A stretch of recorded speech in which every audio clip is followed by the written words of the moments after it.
अस्सलामु अलैकुम वरहमतुल्लाहि वबरकातुहू।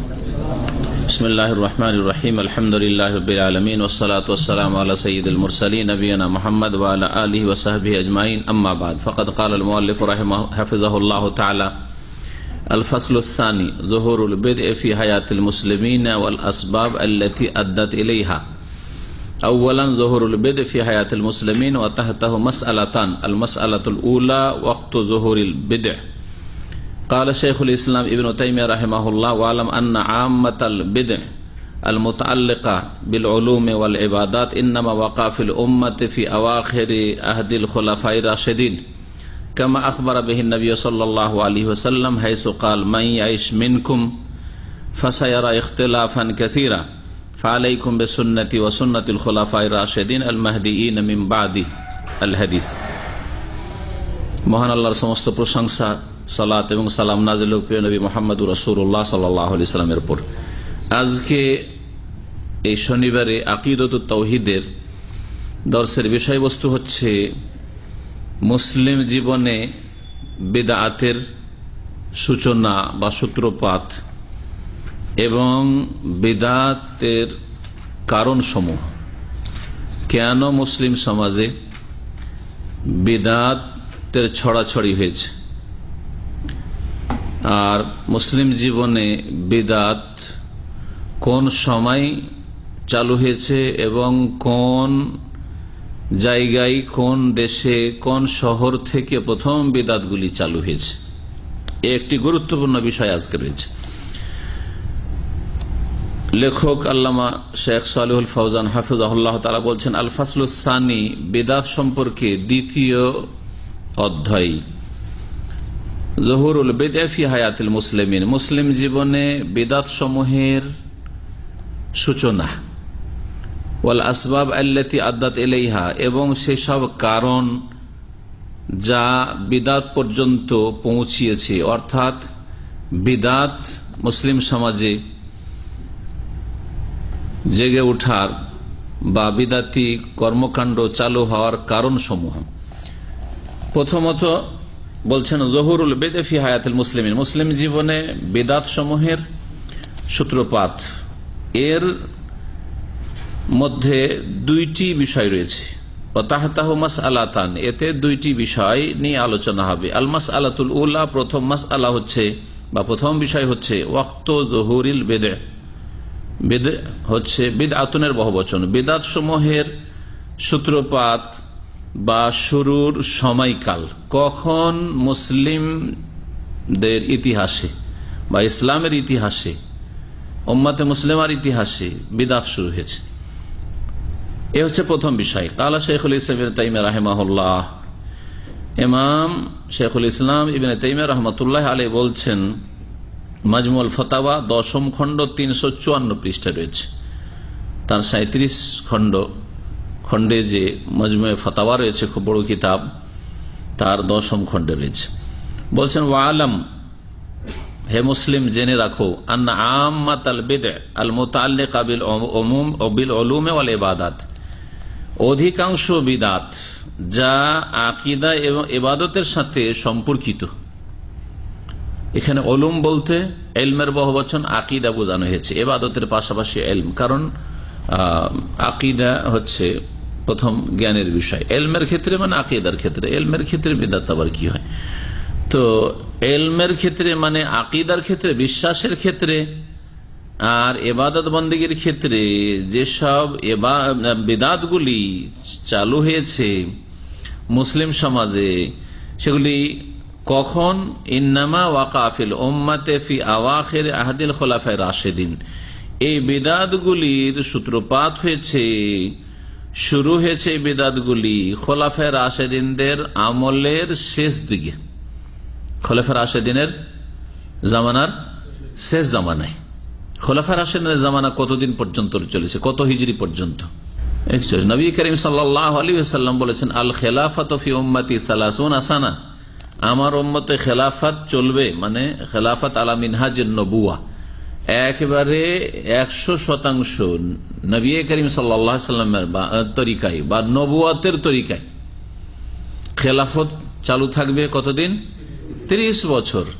তা 30 বছর খেলাফত চললো। আর নবী করিম সাল্লাল্লাহু আলাইহি সাল্লামের ইন্তেকাল হচ্ছে 11তম হিজরি, মানে যদি মহরম থেকে বছর শুরু করা হয়, মহরম থেকে বছর শুরু করা হয় যেভাবে চলছে আরবি মাস, তাহলে জিলহজ মাসে বছর শেষ হয়ে গেল 10ম হিজরি। তারপরে মুহররম, সফর, রবিউল আউয়ালের 12 তারিখে নবী করিম সাল্লাল্লাহু আলাইহি সাল্লামের ইন্তেকাল। তাহলে 11 হিজরির প্রথম দিকেই নবী করিম সাল্লাল্লাহু আলাইহি সাল্লামের ইন্তেকাল, তাই না?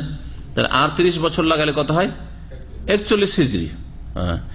আর যদি নবী সাল্লাল্লাহু আলাইহি সাল্লামের হিজরতের সময় থেকে শুরু করা যায়, মুহররম থেকে বছর শুরু না, হিজরতের সময় থেকে, তো নবী করিম সাল্লাল্লাহু আলাইহি ওয়াসাল্লাম হিজরত করেছেন রবিউল আউয়াল মাসে, তা রবিউল আউয়াল মাসে হিজরত করেছেন আর রবিউল আউয়াল মাসে ইন্তেকাল করেছেন। তাহলে রবিউল আউয়াল থেকে রবিউল আউয়াল পুরোপুরি কত বছর হয়?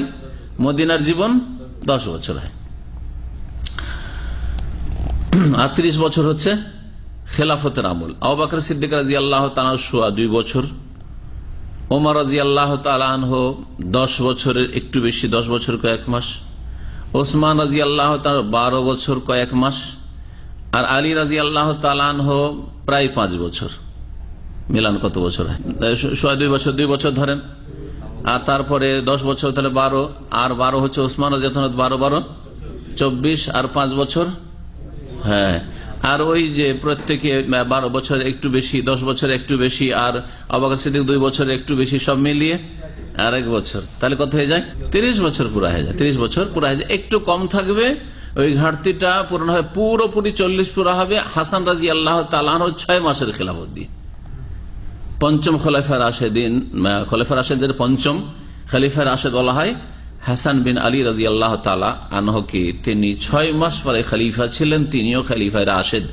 আর তারপরে তিনি দেখলেন যে মুসলিমদের 2 দলে বড়ই কলহ আর বিবাদ আর যুদ্ধ বাঁধতে যাচ্ছে, যার ফলে তিনি নিজে থেকে বিরক্ত হয়ে ছেড়ে দিলেন যে আমার এই খেলাফতের কোনো প্রয়োজন নেই, মুআবিয়া তুমি নিয়ে যাও বাবা, ছেড়ে দিলেন। তিনি নিজেই তানাজুল করে দিস। তানাজুল আজকাল যারা এখানে থাকে বুঝেন, মানে কফিল আপনাকে যদি ছেড়ে দেয়, রিলিজ করে দেয় আপনাকে, যে অন্য কফিল কাছে চলে যায়, এটা কি বলছেন? তানাজুল, মানে নিজের হক ছেড়ে দেওয়া, এটাকে তানাজুল বলা হয়। তো আপনার মালিক আপনাকে নিয়ে এসছে, আপনার কফিল, সে নিজের হকটা ছেড়ে দিল যে আমার কাছে আর থাকা তোমার জন্য জরুরি নয়, তুমি যেখানে ইচ্ছা যেতে পারো, এটাকে তানাজুল বলা হচ্ছে। তানাজুল নেমে যাওয়া নিজের হক থেকে। তিনি বলেন যে আমার এই খেলাফতের কোনো প্রয়োজন নেই, লোকেরা আমাকে খলিফা বানিয়েছে, আমি আসলে চাই না, তুমি না। তখন থেকে খেলাফতে রাশেদা শেষ, তখন থেকে মুলুকিয়াত শুরু হয়, রাজতন্ত্র শুরু হয়। কিন্তু রাজাদের মধ্যে সবচাইতে ভালো রাজা, এবং তাকেও খলিফা বলা হয়েছে, কিন্তু খলিফা রাশেদ বলা যাবে না, খলিফা রাশেদ বলা যাবে না, তিনি মুআবিয়া রাদিয়াল্লাহু তাআলা আনহু। তো রাজতন্ত্র যদি নাজায়েজ হইতো বা আপত্তি করা হইতো, তো সেই যুগে বড় বড় সাহাবায়ে কেরাম বেঁচে ছিলেন, তাবেঈনদের যুগ, সাহাবীদের যুগ, তারা এত বড় ভুলের উপর চুপ থাকবেন নাকি? তাহলে মওদুদি মতবাদ একটি ভ্রান্ত মতবাদ, যে রাজতন্ত্র হচ্ছে জাহিলিয়াত, মওদুদি আর ইখওয়ানি মতবাদ যে বলছে, এটি ভ্রান্ত একটি মতবাদ। তার মানে এই মতবাদের কথা সাহাবারাও জানতেন না, এই মতবাদের কথা তাবেঈনরাও জানতেন না, নাহলে তারা আপত্তি করতেন। আর না হলে জানতেন, তারপরেও তারা হককে গোপন রেখেছেন, হয় জানতেন না, অজ্ঞ ছিলেন নাউজুবিল্লাহ সাহাবায়ে কেরাম তাবেঈন, আর না হলে জানতেন, তারপরে জানার পরে কেউ যদি আমল না করে, তাহলে তাকে কি বলবেন? সত্যকে গোপনকারী। সঠিক ইসলামের তারা ছিলেন না, তারা সঠিক ইসলামের সাহাবা তাবেঈনরা ছিলেন না, এই মওদুদি মতবাদে বিশ্বাসী আর ইখওয়ানি মতবাদে বিশ্বাসীরা রয়েছে। সাহাবায়ে কেরামরা কখনো কখনো তারা ভুলের ওপর থাকতে পারেন না। ইবনে তাইমিয়া রাহমাতুল্লাহ আলাইহি বলছেন যে খোলাফা রাশেদিনদের শেষ আমলে কি হয়েছে? বিদআতের সূত্রপাত হয়েছে বা সূচনা হয়েছে। তার আগে বিদআত ছিল না। তাহলে কামা আখবারা বিহি নবী সাল্লাল্লাহু আলাইহি ওয়াসাল্লাম, যেমন নবী করিম সাল্লাল্লাহু আলাইহি ওয়াসাল্লাম এই সম্পর্কে জানিয়েছেন, হাইসু কাল, তিনি বলেন, মাইয়াইশ মিনকুম, আবু দাউদের একটি হাদিস, আবু দাউদ তিরমিজিতে হাদিসটি রয়েছে, হাদিস হাসান সহিহ তিরমিজি বলেছেন, তোমাদের মধ্যে যারাই দীর্ঘদিন আয়ু পাবে, মাইয়াইশ মিনকুম, ফাসায়ারা ইখতিলাফান কাসীরা, সে বা তারা অনেক মতবিরোধ দেখবে, ইখতিলাফ শুরু হবে মুসলিম উম্মায়। নবী সাল্লাল্লাহু আলাইহি ওয়াসাল্লাম সাহাবায়ে কেরাম সম্বোধনকে বলছেন যে তোমরা যদি কিছুদিন বাঁচো, আয়ু পাও, তাহলে দেখবে যে অনেক মতবিরোধ, দ্বিমত। ফালাইকুম, তখন সমাধান কি? ফালাইকুম সুন্নতি, এই মানুষের মতবিরোধ থেকে বাঁচার জন্য সমাধান হচ্ছে যে আমার সুন্নতকে তোমরা আঁকড়ে ধরবে, ওয়া সুন্নাতিল খোলাফায়ে রাশেদিন আল মাহদিয়িন, আর হেদায়েত প্রাপ্ত খোলাফায়ে রাশেদিনের সুন্নাত আদর্শকে আঁকড়ে ধরবে। তারা তাহলে হক পথে থাকবেন এসব মতবিরোধের যুগে। ও আউয়ালু বিদআতিন যাহারাত, এখান থেকে বলতে চাইছেন সর্বপ্রথম কোন কোন বিদাতগুলি চালু হয়েছে। আজকাল মুসলিম সমাজে বহু বিদাত রয়েছে, শবে বরাতের বিদাত, মিলাদের বিদাত, কিয়ামের বিদাত, তারপরে বক্সাবার বিদাত, কবর মাজারের বিদাত, সুফিজমের বিদাত। কিন্তু এইসব বিদাতের আগে কোন কোন বিদাত শুরু হয়েছে প্রথম দিকে,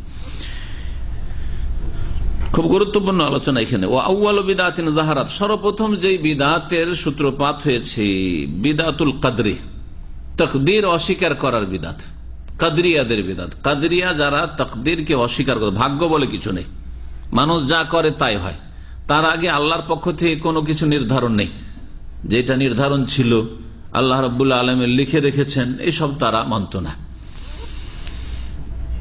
অবিদাতুল ইরজা, আর একটি বিদাত হচ্ছে মুরজিয়াদের বিদাত।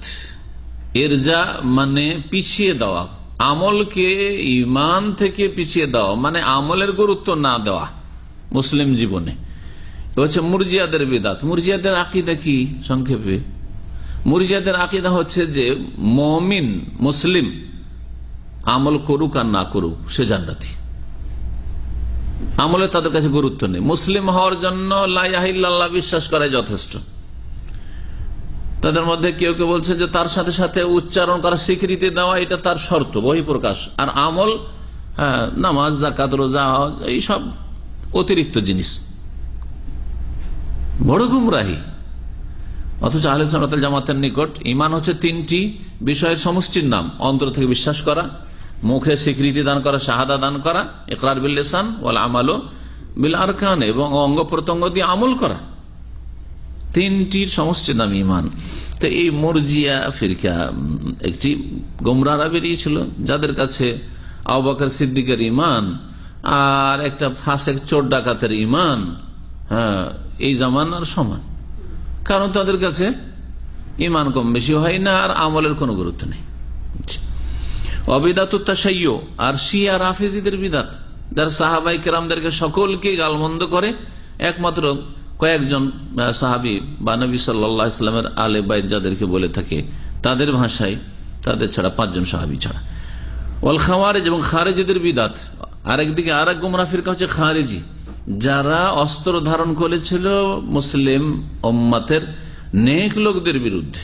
খারেজি উসমান রাদিয়াল্লাহু তাআলা আনহুকে শহীদ করেছে, আলী রাদিয়াল্লাহু তাআলা আনহুকে শহীদ করেছে, আলী রাদিয়াল্লাহু তাআলার বিরুদ্ধে লড়াই করেছে, এবং আলী রাদিয়াল্লাহু তাআলা খুন করাকে সবচেয়ে বড় নেকি সওয়াবের কাজ মনে করত, বড় জিহাদ মনে করত। ধর্মের নামে গুমরাহ হয়েছে। আজকাল জঙ্গি যতগুলি রয়েছে, যতগুলি জঙ্গি দল, যতগুলি সন্ত্রাসী রয়েছে, ইসলামের দোহাই দিয়ে করছে, যেমন বর্তমানে দায়েশরা, এরা হচ্ছে এই খারেজিদের সন্তান। ইয়াকতুলুনা আহলাল ইসলাম, তাদের সঙ্গে ভবিষ্যৎবাণী করেছেন যে ওদের লক্ষণ হচ্ছে তারা মুসলিমকে খুন করবে, ওয়ায়াদাউনা আহলাল আওসান, আর মুশরিকদেরকে নিয়ে তাদের কোনো মাথের ব্যথা নেই, বরং মুশরিকদের সাথে কাফের ইহুদি নাসারাদের সাথে তারা ভিতর ভিতর মিলে আছে। ওয়ালামা হাদাসাতিল ফুরকা, তাহলে এইগুলি বিদআত প্রথম দিকে শুরু হয়েছে। খারিজিরা আলী রাদিয়াল্লাহু তাআলা খুন করছে, তার মানে খলিফা রাশিদের জামানায় খারিজি জন্মে গেছে। শিয়ারা সাহাবায়ে কেরামদেরকে গালমন্দ করা, অন্যদেরকে, আবু বকর, ওমর, ওসমানকে, আর আলীকে ইলাহ বলা, এটা আলী রাজা জীবদ্দশা শুরু হয়েছে। এই জন্য আলী রাজা যখন জানতে পারলেন যে কিছু লোকের আমাকে এলাহ বলছে, যে আমার মধ্যে এলাহি শক্তি রয়েছে, আমি দিতে পারি, আমি রক্ষা করতে পারি ইত্যাদি, তখন তাদেরকে ধৈর্য একটা গর্ত খনন করে তাতে আগুন জ্বালিয়ে পুড়িয়েছিলেন। তার জানা ছিল না যে আগুন দিয়ে মানুষকে মারতে হয় না, সেই জন্য এই কাজটি করেছিলেন। এটা যদি জানা থাকতো, তিনি পরে যখন জানতে পারেন হাদিসটি যে লা ইউআযযিবু বিন-নার ইল্লা রাব্বুন নার, আগুন দিয়ে আযাব শুধু আগুনের রব, আগুনের মালিক দিতে পারেন, অন্য কেউ দিতে পারেন না। তিনি বলছেন, তারপরে বলছেন আক্ষেপ করে, যদি হাদিস আমার জানা থাকতো তাহলে এদেরকে আমি হত্যা করতাম, আগুনে জ্বালাতাম না। কিন্তু শাস্তি দিয়েছেন, হত্যা করেছেন। জি, এটা আপন জায়গায় ঠিক করেছেন তিনি।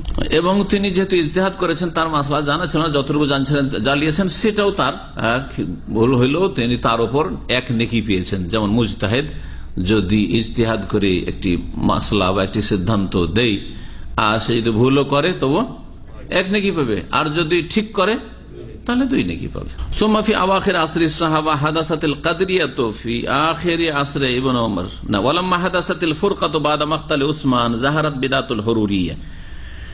উসমান রাদিয়াল্লাহু তাআলা আনহুর শাহাদাতের পরে মুসলিমদের মধ্যে, মুসলিম উম্মাহ সাহাবায়ে কেরামের মধ্যে যখন বিচ্ছিন্নতা সৃষ্টি হলো, তখন যাহারাত বিদাতুল হুরুরিয়া, হুরুরিদের বিদাতের সূত্রপাত হলো। হুরুরি খারেজিদের আরেকটি নাম। হুরুরা নামে একটি গ্রাম ছিল ইরাকে। এরা যখন আলী রাদিয়াল্লাহু তাআলা আনহুর দল থেকে বেরিয়ে গেল সিফফিনের যুদ্ধে, সিফফিনের যুদ্ধে যখন মীমাংসার জন্য দুই পক্ষ থেকে একমত হলেন আলী রাদিয়াল্লাহু তাআলা মুআবিয়া রাদিয়াল্লাহু তাআলার সাথে, যে আমরা এসব কলহ বিবাদ বাদ দিয়ে আমরা মিলে যাই। এই মিলে যাওয়াটা, মীমাংসা করাকে তারা অন্যভাবে নিল, এইভাবে গোমরাহ হল। তারা বলল যে না, আর মাঝখানে যে সালিস মানে তৃতীয় পক্ষ, আমর ইবনে আস, আবু মুসা আশারি, দুজনকে দায়িত্ব দিতে পক্ষ থেকে যে তোমরা এই মীমাংসাটা করবে।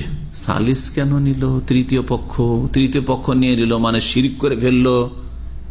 আরে দুই পক্ষে যদি দ্বন্দ্ব হয় তো তৃতীয় পক্ষ লাগবে না মিলিয়ে দেওয়ার জন্য, মীমাংসা করার জন্য? কিন্তু মূর্খামি, এই খারেজিদের এই মূর্খামিটা সবচেয়ে বড় মূর্খামি। আজকাল জিহাদের আয়াত পড়ে ফিট করছে অন্য জায়গায়, মানুষ খুন করে, মুসলিমদের পুলিশ খুন করা, মুসলিমদের ঘর বাড়ি জ্বালিয়ে দেওয়া, আর মসজিদে ই করা, রাস্তাঘাটে আপনার আপনার কি বলছে বোমা বিস্ফোরণ করা, এগুলিকে তারা জিহাদ মনে করছে। এই মূর্খ আসলে এই খারেজি জাতটা সব যুগে। তো এরা বললো যে না, যখন তৃতীয় পক্ষ সালিস মেনেছে আলী, তো আলীও কাফের, মাওয়াও কাফের বলে আলী রাজা তারা দলে এরা ছিল, বেরিয়ে চলে গেল, দিয়ে একটা গ্রামে গিয়ে আশ্রয় নিল। ওই গ্রামটার নাম হচ্ছে হরুরা। এই জন্য এই খারিজি দলকে কি বলা হয়? হরুরি বলা হয়।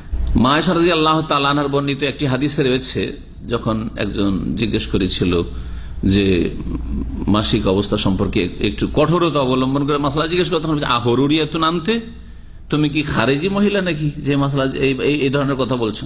সুম্মা ফি আওয়াখির আসরি সাহাবা, তারপরে সাহাবায়ে কেরামদের জামানার শেষ দিকে হাদাসাতিল কাদরিয়াতু, তকদীরকে অস্বীকার করার, কাদরিয়া দলের সূত্রপাত হয়। ফি আখির আসরে ইবনে উমর, সাহাবায়ে কেরামদের শেষ জামানায় মানে আব্দুল্লাহ বিন উমরের জামানায়। আব্দুল্লাহ বিন উমর পেয়েছিলেন কাদরিয়াদের যুগ, আব্দুল্লাহ বিন আব্বাস পেয়েছিলেন, জাবের রাদিয়াল্লাহু তাআলা পেয়েছিলেন, কারণ এরা দীর্ঘ সময় পেয়েছেন নবী করিম সাল্লাল্লাহু আলাইহি ওয়াসাল্লাম ইন্তেকালের পর। ওয়া আমসালু মিনাস সাহাবা, এই ধরনের অন্যান্য সাহাবায়ে কেরামরা পেয়েছিলেন এই কাদরিয়াদের যুগ।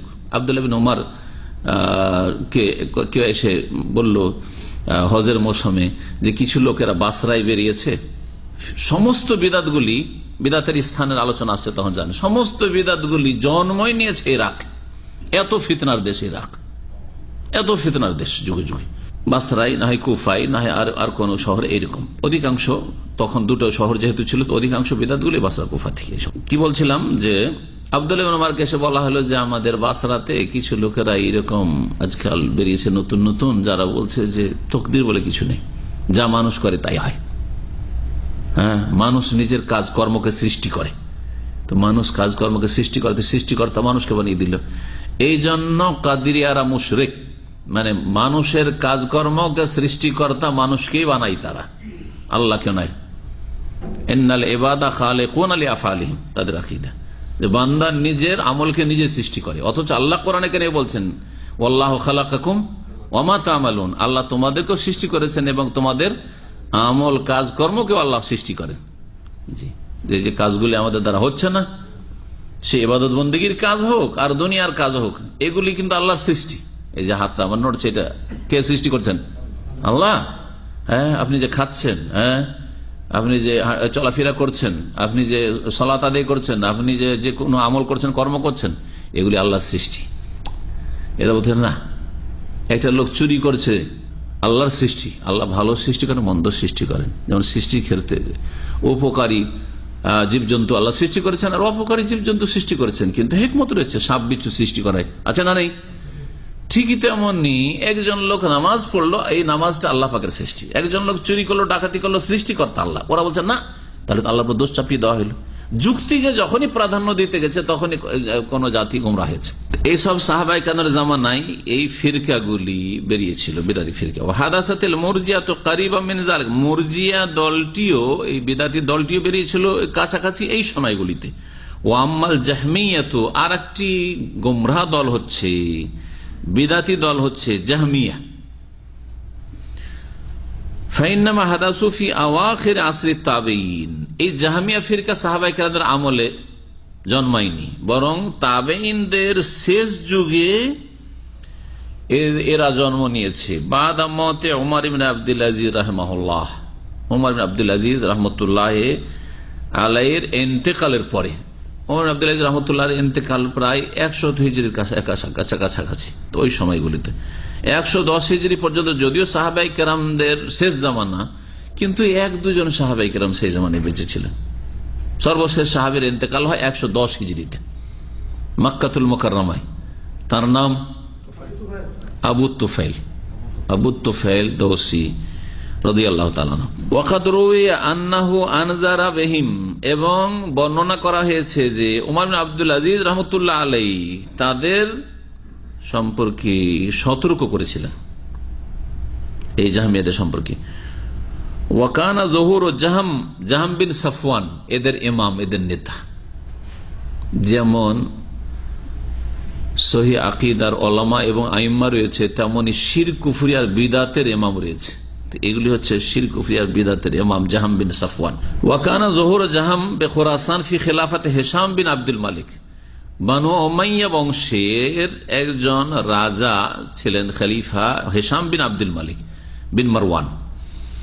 এই হিশাম বিন আব্দুল মালিকের খেলাফত আমলে খোরাসানে জাহাম নামে একজন জন্মায়।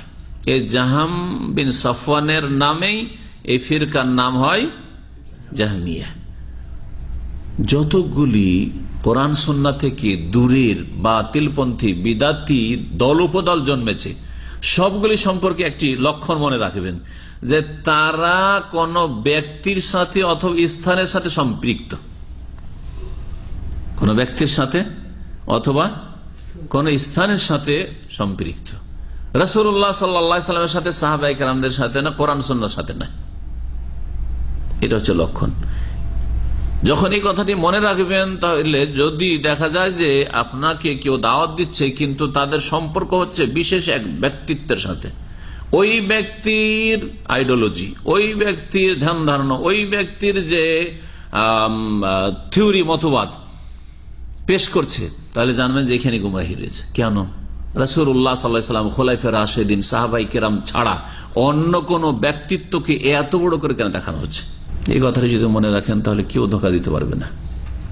বর্তমান যুগে যে বড় বড় দলগুলি রয়েছে মুসলিম সমাজে, যেমন তাবলীগ জামাত, তাদের কাছে তাদের আদর্শ ব্যক্তি মাওলানা ইলিয়াস। জামাত ইসলামী, তাদের কাছে আদর্শ ব্যক্তি মাওলানা মওদুদি। হ্যাঁ, ইখওয়ানুল মুসলিমিন, তাদের কাছে হাসানুল বান্না, সৈয়দ কুতুব। জি হ্যাঁ, ব্যক্তির সাথে। কিন্তু আহলে হাদিস ওলামা দেখান তো, দেখি যে আহলে হাদিস ওলামা অমোঘ ব্যক্তি আমাদের আদর্শ একজন, কার নাম বলবেন? শুধু ইবনে তাইমিয়া? না, অবশ্যই না। বহু মাসলা মাসাইলে যদি ইবনে তাইমিয়া যদি ভুল কর, ভুল। হ্যাঁ, শুধু বলবেন ইবনুল কাইয়িম, তাও না। শাইখুল মুহাম্মদ আব্দুল্লাহ, না। শাহ ইসমাইল শহীদ, না। সানাউল আমরসারি, না। সিদ্দিক হাসান খান ভূপালী, না। কোন একজন ব্যক্তির সাথে আমাদের এইরকম সম্পর্ক নেই। আমাদের কেন্দ্রীয় ব্যক্তিত্ব একমাত্র সৈয়দুল মুরসালিন, খাতামুন নবীর মুহাম্মদুর রাসূলুল্লাহ সাল্লাল্লাহু আলাইহি ওয়াসাল্লাম। এজন্য আমার কিতাবুত তাওহীদের দর্শ 2 বার করে হয়েছে, এখন কোর্সে 3য় বার চলছে। একবারে শুরু থেকে শেষ করা। বহু জায়গায় যখন হাদিস যঈফ হয়, তো কিতাবুত তাওহীদে স্পষ্ট ভাষায় বলা হয়েছে যে ওলামারা এই হাদিসটিকে, যে হাদিসটিকে কিতাবুত তাওহীদে নিয়ে এসেছেন শাইখুল ইসলাম আব্দুল্লাহ, হাদিসটিকে যঈফ বলেছেন। বলতে সামান্য দ্বিধা দ্বন্দ্ব নেই, কিন্তু তাদের কাছে না, এত বড় বুজুর্গ ছিলেন, তিনি এই ছিলেন আর সেই ছিলেন। জি হ্যাঁ, এই পার্থক্য হকপন্থী আর বিদআতপন্থীদের মাঝে। দেখেন এই জাহামিয়া ফিরকা জাহামিন সাফানের সাথে সম্পর্ক।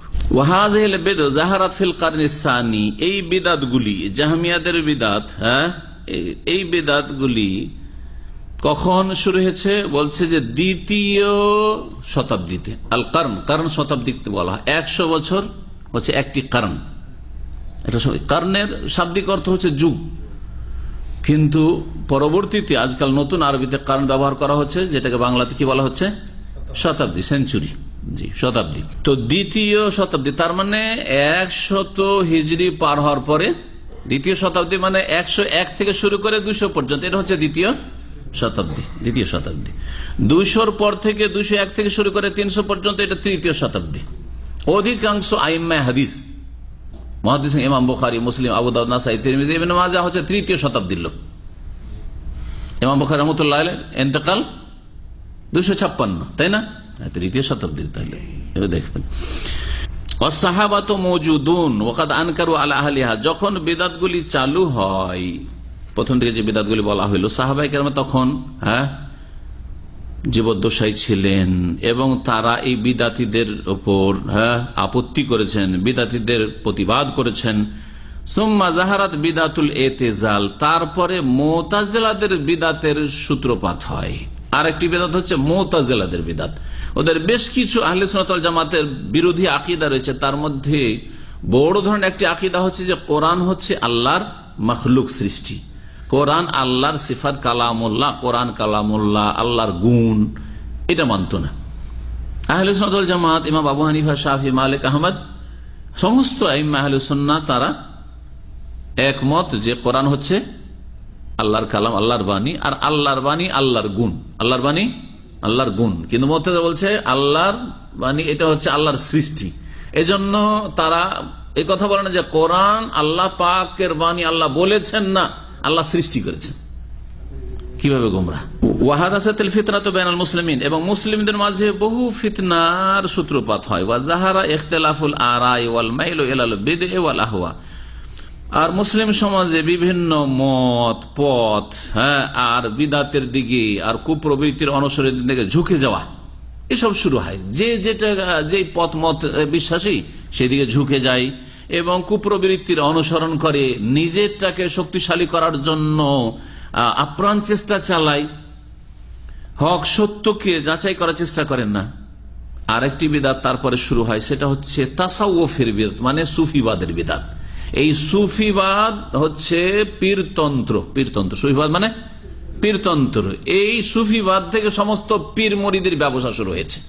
তাহলে সুফিবাদ যখন বিদআত, তাহলে পীর মুরিদের ব্যবসা বিদআত। ইসলামে পীর মুরিদি নেই, না পীর আছে না মুরিদ আছে। স্পষ্ট ভাষায়, এই স্পষ্ট ভাষায় আমাদের সহিহ আকীদার উলামায়ে কেরামদের কি আগে, অনেক আগে বলা উচিত ছিল, কিন্তু জানি না কি যে কারণ রয়েছে। হতে পারে যে কোরআন সুন্নাহর যারা গবেষক ওলামা আরবদের, তাদের কিতাবাদি, তাদের গবেষণাগুলি পৌঁছেনি, আর এই পীর মুরিদের ব্যবসার সামনে হয়তো তারা ওইভাবে দাঁড়াতে পারেননি আর মুখ খুলতে পারেননি। তাদের কিছু ভণ্ডামির কথা উল্লেখ করলেও তাদের মৌলিক আকীদার অসারতা আর ইসলাম বিরোধিতা আর কুফরি আর শিরকিয়াত প্রমাণ করেন নাই। হ্যাঁ, কিছু কিতাব আমাদের দেশে আছে, পীরতন্ত্রের রাজবলিল্লাহ, আর তারপরে বিভিন্ন রকম এইরকম কিতাব কিছু লিখেছে আমাদের সহিহ আকীদার আলেম ওলামারা আজকে 30 বছর 40 বছর আগে হয়তো। কিন্তু তারপরে সাধুবাদ বা এই ধরনের কিতাব, গুরুবাদ, এই ধরনের কিছু কিতাব রয়েছে ভালো কিছু আলেম লেখা বা গবেষকদের, কিন্তু সেগুলিতে তাদের আকীদা ওয়াহদাতুল ওজুদ আর হুলুল এর কুফরি আকীদা, ফানার কুফরিয়া শিরকি আকীদা, তাসাউরের শাইখ পীরের ধ্যানের শিরকি আকীদা, এই সবগুলির আলোচনা করেনি, যাতে করে মানুষের চোখ খুলে যেত যেগুলি ইসলাম নয়, পীর মুরিদি ইসলাম নয়। ওয়াজাহারাত বিদআতু তাসাউফ, সুফি ইজমের বিদআতের সূত্রপাত হয়। আর সুফি ইজম যখন পীর মুরিদের বিদআত শুরু হয়, তো পীর মরলেই তখন কবর পাকা, আর কবর পাকা হইলেই তখন সেখানে একটা ইনকাম সোর্স খুলে যায়। হ্যাঁ, তখন ওরস শুরু হয়ে যায়, আর সেখানে নজরানা আসা শুরু হয়ে যায়, আর মানুষের জিয়ারত আর ভিড় ভাড় এসব হিড়িক পড়ে যায়, যার ফলে বড় একটা ইনকাম সোর্স হয়ে দাঁড়ায় এদের এই মাজার ব্যবসা, মাজার ব্যবসা আর পীর মুরিদের ব্যবসা। অবিদাতুল বেনায় আলাল কবুর, আর কবরের ওপর ঘর নির্মাণ করা বা গম্বুজ নির্মাণ করা, কবর পাকা করা, এইসব বিদাত চালু হয় বাদাল করুনিল মুফাদ্দালা, স্বর্ণযুগগুলি পার হওয়ার পরে। স্বর্ণযুগ হচ্ছে কয়টি? তিনটি। সাহাবায়ে কেরামদের যুগ, তাবেঈনদের যুগ আর তাবা তাবেঈনদের যুগ। তাহলে বোঝা গেল যে সুফিবাদ আর সুফিবাদের ফসল হিসাবে, সুফিবাদ হচ্ছে বীজ বপন। যেমন একজন চাষি জমিতে বীজ ছিটায়, বীজ বপন করে, আর তারপরে তখন ফসল নিয়ে আসে, ঠিক না? তো সুফি ইজম হচ্ছে বীজ, আর এই বীজের ফসল হচ্ছে কবর মাজার পূজার শিরক কুফরি। গায়রুল্লাহকে ডাকা, আল্লাহ ছাড়া অন্যকে ডাকা, আল্লাহ ছাড়া অন্যের কাছে আশা করা রোগ ভালো করতে পারবে, এই কবরওয়ালা মাজারওয়ালা, এই মাজারে ছেলে মেয়ে পাওয়া যাবে, এই মাজারে মনের কামনা বাসনা পূরণ হবে, এই মাজারে গেলে রুজিতে বরকত হবে, ইত্যাদি ইত্যাদি। এসব বড় শিরক কুফরি যা আল্লাহ ছাড়া কেউ করেন না, সেগুলি দিয়ে দেওয়া হয় কবর মাজারকে কবর পাকা করার বিদাতের মাধ্যমে। বিদাত দিয়ে শুরু হয় আর শেষ পরিণাম শিরকে গিয়ে ক্ষান্ত হয়, আর বহু রকমের শিরক শুরু হয়। তওয়াফ করা, আল্লাহর ঘর কাবা ছাড়া মাজারের তওয়াফ হয়, আর কত রকমের ইবাদত হয়। মাজারের জন্য জবাই করা হয়, কোরবানির দিনে আল্লাহর জন্য জবাই, আর ওরসের জবাইগুলি হচ্ছে পীরের জন্য, ওই মাজারের জন্য। ওয়াহাকাযা কুল্লামা তাআখারাল ওয়াক্ত, আর এইভাবে যত সময় যেতে থাকি, মানে যত নবী সাল্লাল্লাহু আলাইহি ওয়াসাল্লামের আমল থেকে, জামানা থেকে সময় অতিক্রম করতে থাকি, জাদাতিল বিদউ, তত বেশি বিদাতের ছড়াছড়ি হয়, ওয়া তানাওয়াত, আর বহু রকমের বিদাত জন্ম নেই। এ হচ্ছে বিদাতের সূচনার সময়কাল সম্পর্কে আলোচনা। আল মাসআলাতুস সানিয়া, দ্বিতীয় বিষয় হচ্ছে মাকান ও যুহুরিল বিদআ, বিদাতের সূত্রপাত বা সূচনার স্থান। কোন জায়গা থেকে বিদাত চালু হয়েছে, কোন জায়গা থেকে, কোন এলাকা থেকে বিদাত চালু হয়েছে, বলছেন এই সম্পর্কে তাখতালিফুল বুলদানুল ইসলামিয়াত ফি যুহুরিল বিদআ ফিহা, বিদাতের সূচনার ক্ষেত্রে মুসলিম শহরগুলি বিভিন্ন রকমের অবস্থা রয়েছে। মুসলিম শহরগুলির বিভিন্ন অবস্থা রয়েছে, মানে এক এক বিদাত এক এক শহরে, এক এক দেশে চালু হয়েছে, এক এক এলাকায় চালু হয়েছে। কালা শাইখুল ইসলাম ইবনে তাইমিয়া রাহিমাহুল্লাহ তাআলা, ইমাম শাইখুল ইসলাম ইবনে তাইমিয়া রাহমাতুল্লাহ আলাইহি বলছেন, ফাইনাল আমসার আল কিবার আল্লাতী সাকানাহা আসহাবু রাসূলিল্লাহ সাল্লাল্লাহু আলাইহি ওয়াসাল্লাম ওয়া খারাজা মিনহাল ইলমু ওয়াল ঈমানু খামসাতুন।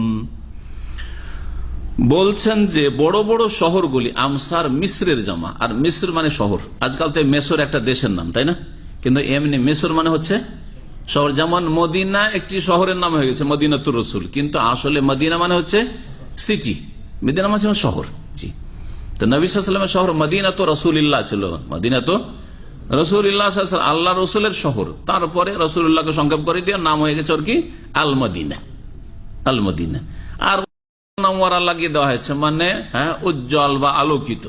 জি, পরবর্তীতে নাম লাগানো হয়েছে, কিন্তু নবী সাল্লাল্লাহু আলাইহি ওয়াসাল্লাম সাহাবায়ে কেরাম কি বলতেন? মদিনাতু রাসূলিল্লাহ বা মদিনাতুর রাসূল বা আল মদিনা বলতেন তারা। আল মদিনাল মুনাওয়ারা কথাটিও সাহাবায়ে কেরামদের জামানায় ছিল না। যদিও যদি শিরক মুক্ত, বিদাত মুক্ত হয়ে যদি মদিনা মুনাওয়ারা শব্দটি ব্যবহার করে তো কোনো দোষের কথা নেই। যেমন মক্কাতুল মুকাররমা বলছি, সম্মানিত মক্কা, ওই রকম মদিনা মুনাওয়ারা বললে কোনো দোষ নাই। কিন্তু যদি মনে করে মদিনা মুনাওয়ারা রসুলের কবরের জন্য, আর কবর থেকে অনেক কিছু পাওয়া যায়, তখনই তা শিরক আর বিদাতের গন্ধ। জি, তো এখানে একটা শিরক বিদাতেরও একটা চোরা রাস্তা রয়েছে। যদি ওইরকম বিদাতি কেউ আকীদা রাখে, আর যদি সহি আকীদা রাখে, তো মদিনা অবশ্যই বরকতের শহর। সুতরাং মদিনা মুনাওয়ারা এই অর্থে বললে কোনো অসুবিধা নেই। বলছেন যে বড় বড় শহর, আল্লাতী সাকানাহা আসহাবু রাসূল, যেই শহরগুলিতে রাসূলুল্লাহ সাল্লাল্লাহু আলাইহি ওয়াসাল্লামের সাথী সঙ্গীগণ বসবাস করেছিলেন, ওয়া খারাজা মিনহাল ইলমু ওয়াল ঈমান, আর যেই সব শহরগুলি থেকে দ্বীন ইসলামের জ্ঞান, সঠিক জ্ঞান এবং ঈমান সারা পৃথিবীতে ছড়িয়ে পড়েছিল, খামসাতুন, সেই শহরগুলি হচ্ছে টোটাল পাঁচটি শহরে সাহাবায়ে কেরামরা কি করেছেন? বসবাস করেছেন 5টি শহরে। আল হারামান, প্রথম হচ্ছে 2 হারামের শহর, মানে মক্কাতুল মুকাররমা আর মদিনায়ে মুনাওয়ারা। ওয়াল ইরাকান, আর ইরাকের 2 শহর। ইরাকান মানে 2 ইরাক, 2 ইরাকি, ইরাক তো একটি দেশ। 2 ইরাক মানে ইরাকের 2 শহর, বসরা এবং কুফা। বাগদাদ নয়, বাগদাদ রাজধানী, বর্তমানে বাগদাদ সবচেয়ে বড় শহর, কিন্তু বাগদাদ শহরটি সাহাবায়ে কেরামদের জামানায় হয়নি, তৈরি হয়নি। বাগদাদ নামে কোনো শহরই ছিল না। বাগদাদ শহর আব্বাসী আমলে গড়ে উঠেছে। আর বাসরা আর কুফা সাহাবাই কেরামদের জামানায় খোলাফায়ে রাশেদিন, এমনকি কুফায় হিজরত করেছিলেন এবং কুফা রাজধানী হয়েছিল কার? আলী রাদিয়াল্লাহু তাআলা আনহু। আলী রাদিয়াল্লাহু তাআলা আনহু। তাহলে 4টি শহর হয়ে গেল, বাসরা, কুফা, মক্কা, মদিনা আর শাম। শাম তো একটি দেশ, কিন্তু শাম দেশের শহর তখন ছিল কি? দামেস্ক। দামেস্ক, যেটাকে লোকেরা দামেস্ক বলে থাকে, আসলে আরবিতে দামেস্ক। শাম বর্তমান সিরিয়ার রাজধানী। মিনহা খারাজ আল কোরআন, এই 5টি শহর থেকে কোরআনে কারীমের প্রচার প্রসার হয়েছে। ওয়াল হাদিস, হাদিসের প্রচার প্রসার হয়েছে। ফিকহের, ইবাদত বন্দেগীর, সাহাবায়ে কেরামরা এই 5টি শহরে বসবাস করেছেন। জি। আর কিছু সাহাবী মেসর গিয়েছিলেন, যেটা এখানে উল্লেখ করেন। মেসরে তখন একটি শহর ছিল, কায়রো ছিল না। কায়রো ছিল না, তখন ফুস্তাত নামে একটি শহর ছিল। জি। ওয়া ইয়াতবাউ যালিকা মিন উমুরিল ইসলাম, আর এই কোরআন, হাদিস, ফিকহ, ইবাদত আর এর সাথে সাথে এর আনুষঙ্গিক যত ইসলামী বিষয় রয়েছে, ইসলামের জ্ঞান রয়েছে, সবকিছুর প্রচার প্রসার হয়েছে 5টি শহর থেকে। ওয়া খারাজা মিন হাযিহিল আমসার বিদউন উসুলিয়াতুন, যেমন কোরআন এবং হাদিসের প্রচার প্রসার হয়েছে 5টি শহর থেকে, তেমনি বুনিয়াদি বিদাত, বেসিক বিদাতগুলি এই শহরগুলি থেকে ছড়িয়েছে। একমাত্র মদিনা মুনাওয়ারা ছাড়া, বলছেন গায়রাল মদিনাতিন নববিয়া, একমাত্র নবী করিম সাল্লাল্লাহু আলাইহি ওয়াসাল্লামের শহর মদিনা থেকে কোনো বিদাত জন্মায়নি, আর মদিনা থেকে কোনো বিদাত সারা পৃথিবীতে যায়নি। মদিনাকে আল্লাহ পাক সুরক্ষিত রেখেছেন। মদিনা সবসময় ইলমের কেন্দ্র ছিল, জ্ঞানের কেন্দ্র ছিল। ইমাম মালিক রহমতুল্লাহ, ইমাম মালিকের ছাত্রদের জামানায় সারা পৃথিবী থেকে, কোথায়, আন্দোলস, স্পেন থেকে, তার ছাত্র স্পেন থেকে লেখাপড়া করার জন্য তার কাছে এসছেন। জি। আর আজারবাইজান, উজবেকিস্তান থেকে মদিনায় ইলম হাসিল করার জন্য এসছেন। ফালকুফা, তো এখন দেখেন তাহলে যখন মদিনা বাদ গেল, তাহলে বাকি শহরগুলি থেকে বিদাতে ছড়াছড়ি হয়েছে। তো কোন কোন শহর থেকে বলছেন ফালকুফা তো খারাজা মিনহা তাশাইয়্যু ওয়াল ইরজা, কুফা শহর থেকে শিয়া মতবাদ, রাফেজিদের মতবাদ, সাহাবায়ে কেরামদেরকে গালমন্দ করা, আর নবী পরিবার, নবী পরিবার আবার বিবিদেরকে শামিল করছে না, আলী, ফাতেমা, হাসান, হোসাইন, এদের মধ্যে আল্লাহর গুণ, এই রকমের শিরকি কুফরি আকীদা রাখা, এই শিরকি কুফরি আর গুমরাহির বিদআত শুরু হয় শিয়াদের বিদআত কোত্থেকে? কুফা থেকে। জি। এই কুফার লোকেরা হোসেনকে খুন করলো, খুন করার পরে দেখলো যে তো চোর তো ধরা খেয়ে যাবে, আমরাই তো চোর, খুনি, তখন তারাই মাতম করা শুরু করলো। শিয়ারাই খুন করেছে আর শিয়ারাই মাতম করা শুরু করেছে। ওয়াল ইরজা, এবং মুরজিয়া ফিরকা ওইখান থেকে বেরোয়, যারা বলছে যে লা ইলাহা ইল্লাল্লাহ পড়ে নেওয়াই যথেষ্ট আর বিশ্বাস করা যথেষ্ট, আমলের কোনো প্রয়োজন নেই। আজকালকার বর্তমান যুগের মুসলিম শতকরা 99 বেশি হচ্ছে মুরজিয়া। নামাজ টামাজ পড়ে না, জাতিতে মুসলিম জান্নাতের আশা করে বসে আছে, এরাই তো মুরজিয়া। নিজেদের নাম এখনকার লোকেরা মুরজিয়া রাখে না, কিন্তু আকীদা আমলে কি মুরজিয়া। এদেরকে নামাজের কথা বললে গুরুত্ব নেই, রোজার গুরুত্ব নেই, রোজা ছাড়ে, নামাজ ছাড়ে, আর জান্নাতের আশা করে বসে আছে। কাফিরা এখন হাই লিপ্ত, সুদ খায়, ঘুষ খায়, হারামে লিপ্ত থাকে, সংশোধন করে, মুরজিয়া যাবে, মুরজিয়া সব বর্তমান যুগের অধিকাংশ মুসলিমরা। আর এই কুফা থেকে শিয়া মতবাদ আর মুরজিয়া মতবাদ সারা পৃথিবীতে অন্যান্য দেশে ছড়িয়ে পড়ে।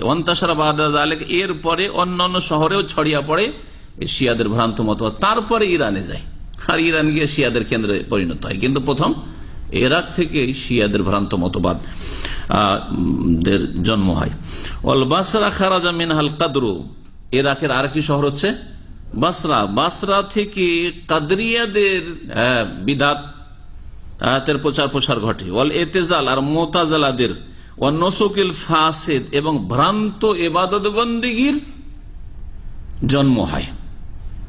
তাহলে মুতাজিলা ফিরকা, কাদরিয়া ফিরকা, যারা তাকদীরকে অস্বীকার করত, আর যারা ভ্রান্ত ইবাদতবন্দি, ভ্রান্ত ইবাদতবন্দি মানে ইবাদত বন্দেগীর ক্ষেত্রে নবীর তরিকায় নাই, বিদাতি তরিকা ইবাদতবন্দি করা, বিদাতি তরিকায় ইবাদত বন্দেগী করা, তার মধ্যে এটা হচ্ছে সুফিজম।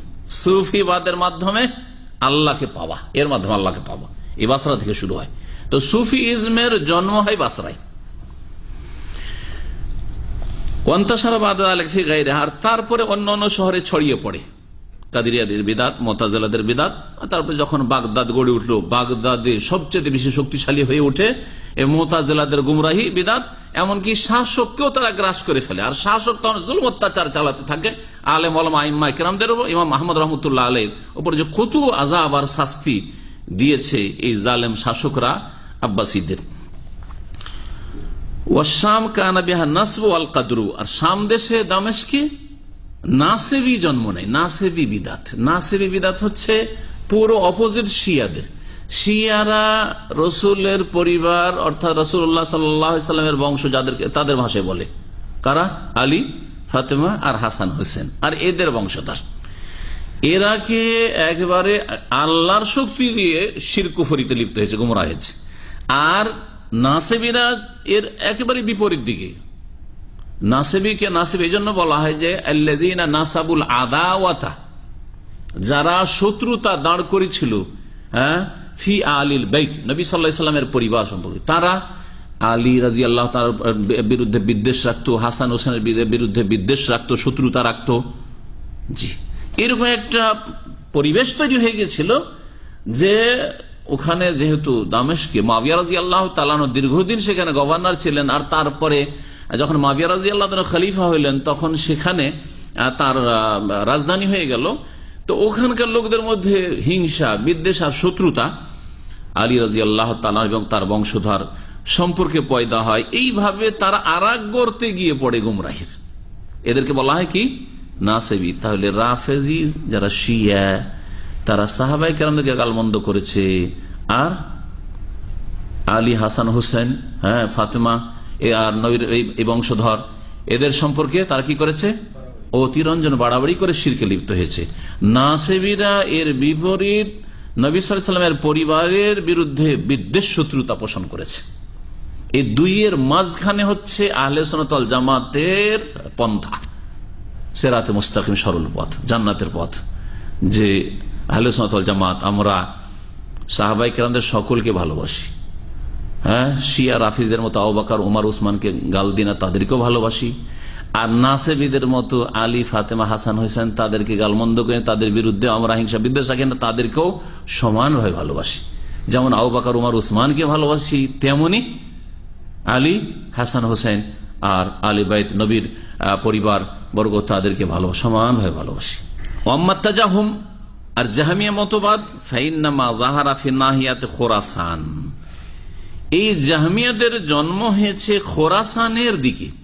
খোরাসান বর্তমান আফগানিস্তানে রয়েছে, আফগানিস্তানে খোরাসানে। ওয়াহুয়া শাররুল বিদআত, যতগুলি বিদআত জন্ম নিয়েছে তার মধ্যে সবচেয়ে নিকৃষ্ট বিদআত হচ্ছে এই জাহমিয়াদের বিদআত। জাহমিয়ারা তা বলতে আল্লাহ রাব্বুল আলামিন, আল্লাহ আছেন কিন্তু আল্লাহর কিছুই নেই, আল্লাহর কিছুই নেই।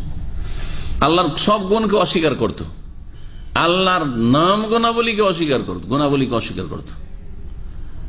আল্লাহ রাব্বুল আলামিন কোথাও নেই। আশারি মাতুরিদি যে মতবাদ, তারা বিকৃতি ঘটায়। আল্লাহর হাত আছে কিন্তু কুদরতি হাত, বুঝা গেছে না? এটা হচ্ছে আমাদের দেশীয় মতবাদ। এই জন্য বলে আল্লাহর কুদরতি হাত, আল্লাহর চক্ষু মানে রক্ষণাবেক্ষণ, আল্লাহ পাকের চেহারা মানে সত্তা। এগুলো তাওয়িল করেছে আশারি মাতুরিদিরা। আমাদের দেশের বিদাতি আলেম সমাজ এই তাওয়িলে আশারি আর মাতুরিদি মতবাদে বিশ্বাসী। আর জাহমিয়ারা এদের চাইতে আরো আগে বেড়ে বলছে আল্লাহর কোনো গুণই নেই, আল্লাহর কোনো হাতই নেই, কুদরতি হাত নেই, আসল হাত নেই, কোনো হাত নেই, কিছু মানে না। আল্লাহর উপরে চেহারা নেই, আল্লাহর কিছুই নেই, আল্লাহর কিছুই নেই, না কিছুই নেই, নেই কিছু, ব্যাস। আল্লাহু আলাম। তো এইভাবে গোমরাহ হয়েছে। এ হচ্ছে জাহমিয়াদের বিদআত। এর সাথে জাহমিয়ারা যে কাফের, ইমাম বুখারী রাহমাতুল্লাহ আলাইহি স্পষ্ট করেছেন, এবং সহিহ বুখারীর শেষ দিকে যে চ্যাপ্টারটি রয়েছে, সর্বশেষ চ্যাপ্টার, সেটা হচ্ছে কিতাবুত তাওহীদ। কিতাবুত তাওহীদে জাহমিয়াদের ভ্রান্ত মতবাদের খণ্ডনে তিনি বেশ কিছু অধ্যায় কায়েম করেছেন। তার মধ্যে একটি, জাহমিয়ারা বলতো যে আল্লাহ পাক নেকি গুনাহ ওজন করবেন না, নেকি গুনাহ কোনো কিছু ওজন হবে না। কি করে ওজন হবে? বলছে কি করে ওজন করা যাবে? ওজনের জন্য ওয়েট লাগবে, কি করে ওজন হবে? কিন্তু আজকে ওই কথাটি কেউ বলবে না, একটা অমুসলিমে বলবেন না আজকে ভাই তাপমাত্রা আমার শরীরে কতটা জ্বর আছে, বা এই রুমে কতটা টেম্পারেচার আছে, রাস্তাঘাটে কতটা এখন টেম্পারেচার আছে, ওজন হচ্ছে না? হচ্ছে না, ওজন হয়ে যায়। সুতরাং নেকি কেমন করে ওজন হবে আর গুনাহ কেমন করে ওজন হবে, এখন আর যুক্তি যারা বুঝে তারাও অস্বীকার করবে না, কিন্তু জাহামিয়ারা অস্বীকার করেছে। এই জন্য সর্বশেষ অধ্যায় হচ্ছে সহিহ বুখারীর বাবু কওলিল্লাহি তাআলা ওয়া নাযাউল মাওয়াজিন আল কিসতা লিয়াউমিল কিয়ামাহ, কিয়ামতের দিনে আল্লাহ পাক ন্যায়ের দাঁড়ি পাল্লা কায়েম করবেন। তারপরে হাদিস, শেষ হাদিস নিয়ে এসে সুবহানাল্লাহি ওয়া বিহামদিহি কালিমাতানে খাফিফাতান আল লিসান সাকিলাতান ফিল মিজান হাবিবাতান ইলার রহমান সুবহানাল্লাহি ওয়া বিহামদিহি সুবহানাল্লাহিল আযীম। সাকিলাতান ফিল মিজান, দাঁড়ি পাল্লায় কি হবে? খুব ওজনসই হবে, ভারী হবে। তাহলে বোঝা গেল দাঁড়ি পাল্লা আছে। সুতরাং জাহামিয়াদের মতবাদ হাদিস বিরোধী আর আয়াত বিরোধী, কোরআন বিরোধী, এ কথা প্রমাণ করেছেন ইমাম বুখারী রাহমাতুল্লাহি আলাইহি। যাই হোক, এই সব বিদাতি দল। আর বললাম এতক্ষণ পর্যন্ত বিদাত কোন কালে শুরু হয়েছে আর কোন জায়গায় শুরু হয়েছে, কোন স্থানে শুরু হয়েছে, কোন কোন শহরে শুরু জন্ম নিয়েছে, এ সম্পর্কে আলোচনা হলো। ওয়াকানা যুহুরুল বিদআ বিহাসবিল বুদ আনিদ দারিন নববিয়্যা, এই বিদাতগুলি যে সূত্রপাত হয়েছে, যত দূরে মদিনা থেকে তত বেশি বিদাত জন্মেছে ওখানে। মদিনা যেহেতু এলমের কেন্দ্র, জ্ঞানের কেন্দ্র, মদিনার আশেপাশে বিদাত জন্ম নিতে পারেনি। এর থেকে বোঝা যায় যে এলমের নূর কোথাও যদি জ্যোতি থাকে তাহলে সেখানে গুমরাহি আশ্রয় নিতে পারবে না। আপনার পরিবারে একজনকে যদি ভালো কোরআন শোনা আলেম বানাইতে পারেন, তাহলে কবর মাজার পূজা আপনার বাড়িতে স্থান নিতে পারবে না, সুফিবাদ আপনার বাড়িতে স্থান নিতে পারবেন। কিন্তু বিদাতি মাদ্রাসায় পড়াবেন তো বিদাত ওইগুলিতে পড়াচ্ছেন। এই জন্য মাদ্রাসায় পড়াতে গিয়ে দেখতে হবে যে আপনি মাদ্রাসা মানে কোরআন সুন্নাহর মাদ্রাসায় পড়াচ্ছেন না ওই সুফিবাদ পড়াবার মাদ্রাসায় পড়াচ্ছেন। আপনার কারখানাটা কি, ফ্যাক্টরিটা কি? বিদাতের ফ্যাক্টরিতে পড়িয়ে কওমি মাদ্রাসাতে ওই সব তরিকত পড়াবেন, দিয়ে কি তৈরি হবে? ওর চাইতে ভালো কলেজ ইউনিভার্সিটি যদি পড়তো আর আল্লাহকে ভয় করতো, পরকাল সম্পর্কে চিন্তাশীল হইতো, আর মগজটা খোলা রাখতো কোরআন এবং হাদিস কবুল করার জন্য, আল্লাহ এবং রাসূলের কথা, ওয়াহির কথা, তাহলে অনেক ভালো ছিল। এই জন্য বিদাতি মাদ্রাসায় পড়াবার চাইতে অনেক ভালো বিদাতি মাদ্রাসায় পড়া মানে ব্রেনে ভাইরাস ঢুকিয়ে দেওয়া। খবরদার ছেলে মেয়েদেরকে বিদাতি মাদ্রাসায় পড়াবেন না, কোন বিদাতি মাদ্রাসায় পড়াবেন না, সে হালকা বিদাতি হোক আর ভারী বিদাতি হোক। কারণ আমাদের দেশে বিদাতি দুই রকম আছে, বিদাতি দুই রকম আছে। একবারে সরাসরি কবর মাজার পূজারী বিদাতি, 1800 মাইজ ভান্ডারি দেওয়ানবাগী, আর অন্যান্য দেওবন্দি বিদাতি, তবলিগি বিদাতি, জামাতি বিদাতি, এইসব বিদাতি মাদ্রাসায় পড়াবেন না। আপনাদের কল্যাণের জন্য বলছি, কারণ চোখ না খুলে দিলে বুঝতে পারবেন না। তো ওয়াকানা যুহুরুল বিদআ বিহাসবিল বুদ আনিদ দারিন নববিয়্যা, নবী করিম সাল্লাল্লাহু আলাইহি সাল্লামের শহর থেকে দূরত্ব হিসাবে বিদাতের জন্ম হয়েছে।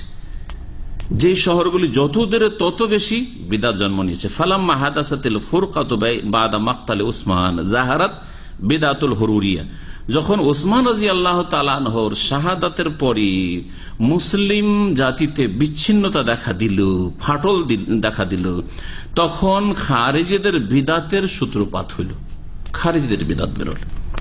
যেই দলটি উসমান রাদিয়াল্লাহু তাআলা আনহুর বাড়িতে আক্রমণ করার জন্য আসলো আর খুন করলো, তারা হচ্ছে খারিজি।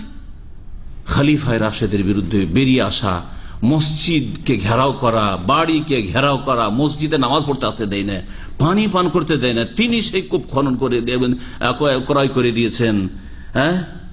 এরা হচ্ছে প্রথম খারিজি, প্রথম বাগী। সুতরাং মুসলিম শাসকের বিরুদ্ধে কোন যুগে বেরিয়ে কল্যাণ এনেছে এমন ইতিহাস নেই। এটি আমার কথা নয়, এটি ইমাম ইবনে তাইমিয়াহ বলছেন যে 1400 বছর ইতিহাসে মুসলিম জালেম শাসকও যদি হয়, আরে ওসমান জালেম ছিলেন না, ওরাই জালেম ছিল, কিন্তু যদি জালেম গুনাহগার ও শাসক হয়, জালেম শাসকের বিরুদ্ধে বেরিয়েও কখনো যে কল্যাণ নিয়ে এসেছে এমনটা দেখা যায়নি। যারা হাজ্জাজ বিন ইউসুফ জালেমের মতো খুনি, যে লাখ লাখ মানুষকে খুন করে, তার বিরুদ্ধেও যারা বেরিয়েছিল তারাও জাতির জন্য কোন কল্যাণ এনে দিতে পারেনি। শেষে তারাই সব জবাই হয়েছিল, তাদেরকে হত্যা করা হয়েছিল, আর এমন অশান্তি সৃষ্টি হয়েছিল দেশে যে কোনো নিরাপত্তা ছিল না, ভালো মানুষের কোনো নিরাপত্তা ছিল না। সন্দেহের ভিত্তিতে ধরে ধরে জবাই করতো আর বন্দি করতো। হবে না, হবে না। এবার 2-4 জন যদি লোক কিছু ধার্মিক লোক জালেম শাসককে যদি মেরে দেয়, তো বাকি যতগুলি ধার্মিক তার জুলুম অত্যাচার চলবে না চলবে না? হ্যাঁ, সন্দেহের ভিত্তিতে। তাই হচ্ছে না হচ্ছে না? বাংলা ভাই আব্দুর রহমান এই গুমরা খারিজি গুলো কি করলো? এই করাতে দাড়ির ওপর সন্দেহ সৃষ্টি হলো কি হলো না বাংলাদেশে? না হলে দাড়িকে সন্দেহ করা হইতো না, দাড়িকে সন্দেহ করা হইতো না। ওয়াম্মাল মদিনাতুন নববিয়াতু ফাকানাত সালিমাতান মিন যুহুরি হাযিল বিদআহ। নবী করিম সাল্লাল্লাহু আলাইহি ওয়াসাল্লামের শহর এই সব বিদআত থেকে নিরাপদ ছিল। ফাকানাত সালিমাতান মিন যুহুরি হাযিল বিদআহ, এই সব বিদআত থেকে কি ছিল? নিরাপদ ছিল। ওয়াইন কানা বিহা মান হুয়া মুজমিরুন লিযালিকা, যদিও মদিনায় এক দুইজন লোক বিদআতকে গোপন রেখেছিল, অন্তরে বিদআত ছিল কিন্তু প্রকাশ করার সাহস পায়নি। কারণ মদিনায় যদি বিদআত প্রকাশ করে তো খবর আছে, দমন করা হবে। এখানে আলেম ওলামা রয়েছে, এখানে ইমাম কেরাম রয়েছে, এখানে তাবেঈনরা রয়েছেন, এখানে সাহাবায়ে কেরামদের জায়গা এটা, তো সেখানে পারেনি। ফাকানা ইনদাহু মুহানান মাজমুমান, সুতরাং কোন একজন বিদাতি ভিতরে বিদাত অন্তরে লুকায়িত রাখলেও সে মদিনার মুসলিম সমাজে লাঞ্ছিত ছিল এবং নিন্দিত ছিল, তার কোনো মান মর্যাদা ছিল না। ইয কানা বিহা কওমুন মিনাল কাদরিয়াতি ওয়া গায়রিহিম, কারণ সেখানে একদল কাদরিয়াও আত্মগোপন করেছিল আর অন্যান্যরাও আত্মগোপন করেছিল, কিন্তু প্রকাশ করতে পারে না। ওয়ালাকিন কানু মাকহুরিনা যালিলিনা, কিন্তু তারা ছিল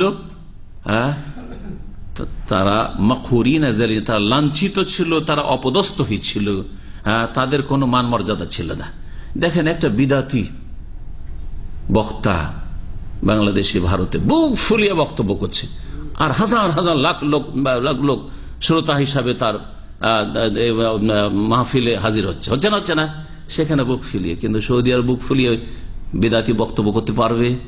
এখানে যদি বিদাতিও আসে তো সোজা হয়ে সাপের গর্তে ঢোকার মতো সোজা হয়ে ঢুকবে। ও তাওহীদের কথা একটু বলবে, সুন্নতের কথাই বলবে, আজে বাজে কথা বলতে সাহস পাবে না। জি, তো ওই রকম মদিনাতুর রাসূল সাল্লাল্লাহু আলাইহি সাল্লামের অবস্থা ছিল যে কিছু বিদাতি থাকলেও লাঞ্ছিত, অপদস্থ এবং তুচ্ছ হয়ে, আর কেউ চিনত না তাদেরকে, এইভাবে তারা আত্মগোপন করে থাকতো, তাদের কোনো সেখানে এমন কোন মানিজ্য ছিল না। বেখালাফি তাশাইয়্যু ওয়াল ইরজা ফিল কুফা, এর বিপরীত কুফাতে শিয়া মতবাদ আর মুরজিয়া মতবাদ মাথা চাড়া দিয়েছিল একবারে। খোলাখুলি শিয়াদের প্রচার চলছে, খোলাখুলি সেখানে মুরজিয়াদের প্রচার ধর্মকর্ম চলছে। ওয়াল ইতিজাল মুতাজিলাদের ধর্মকর্ম, বিদআতে নুসাক, আর যারা ধর্মের নয় ভ্রান্ত ইবাদত গুজার, এই যে সুফিদের বিদআত বাসরাই ছিল, খোলাখুলি বাসরাই। এই যে আপনার কি বলছে রাবিয়া বাসরি, কোথাকার? বাসরা শহরের, এই জন্য তো রাবিয়া বাসরি বলা হচ্ছে। রাবিয়া বাসরি এক হাতে কি নিয়ে, লোটায় পানি, এক লোটা পানি, আর এক হাতে আগুন নিয়ে দিয়েছে দৌড় রাস্তায়।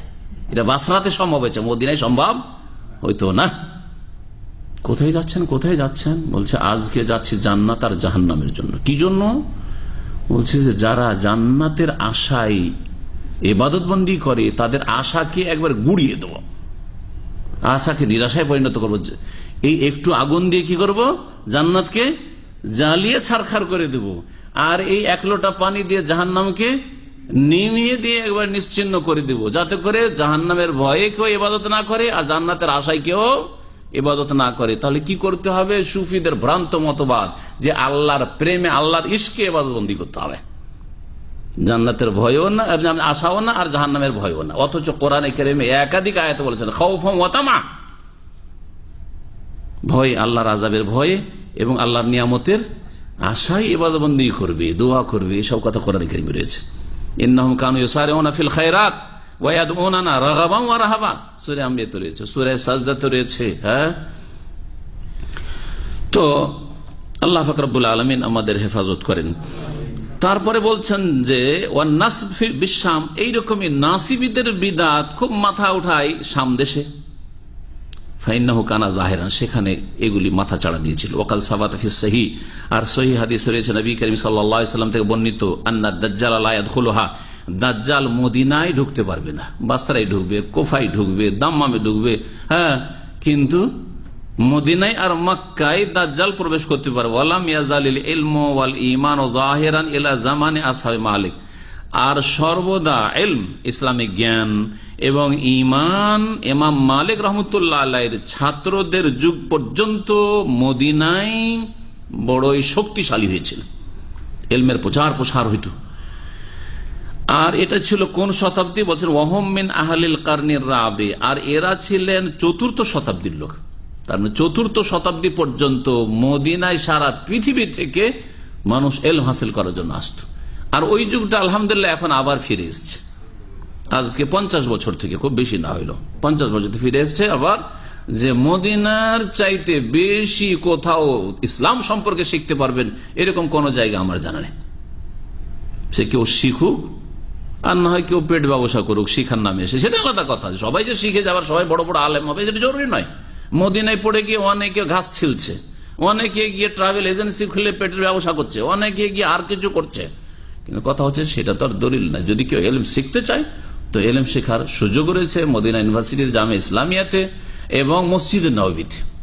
যেই এলম শেখানো হয় মসজিদে নববীতে এবং মদিনা ইউনিভার্সিটিতে, সেটা পৃথিবীর কোন শহরে হয় না।